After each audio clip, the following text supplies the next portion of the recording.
DOTr, Angkas has 6 months to prove ride safe, drivers disciplined, heeding public claimer. The Department of Transportation, DOTr, on Friday allowed motorcycle taxis to operate in Metro Manila and Cebu starting in June, but only for a 6-month test period. The DOTr, which earlier went to court to assert that current transport laws bar the use of motorcycles as public utility vehicles, PUVs, said it would use the 6-month period to assess the level of safety offered by such vehicles, their drivers' discipline and the overall experience of their passengers. It will mainly monitor the behavior of the estimated 27,000 drivers who use the ride-hailing platform Angkas, which has waged a legal battle with government regulators for the right to operate. Left square bracket. The test period is right square bracket proves that the government listens to the public and that we are open-minded, Transport Secretary Arthur Tugay said in a statement.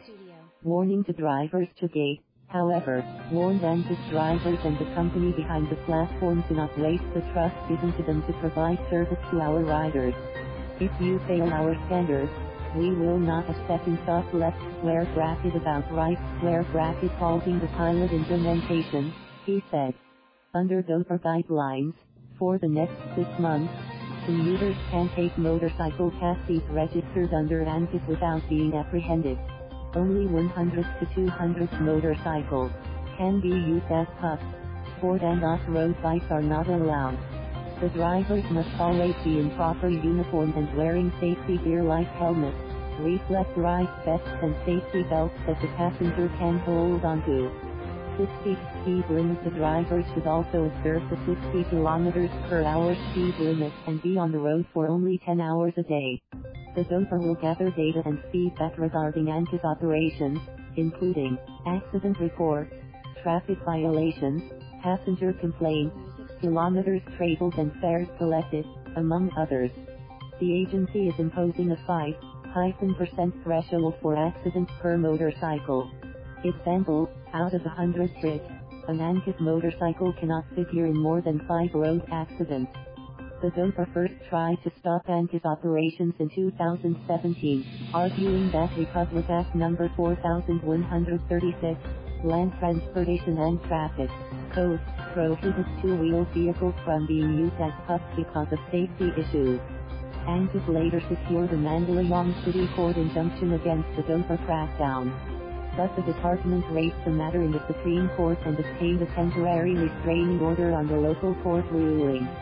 For passengers' sake, shifting the battle to social media, Angkas launched an online campaign to be allowed to resume operations for the sake of its passengers who, it claims, have reached some 20,000. In Metro Manila, Angkas charges P50 for the first 2 kilometers, P10 for up to 7 kilometers, and P15 for everything above 7 kilometers, with a 1.5x surge tax. In Cebu, it's P20 for the first and P15 for up to 8 kilometers, and P20 for everything above 8 kilometers.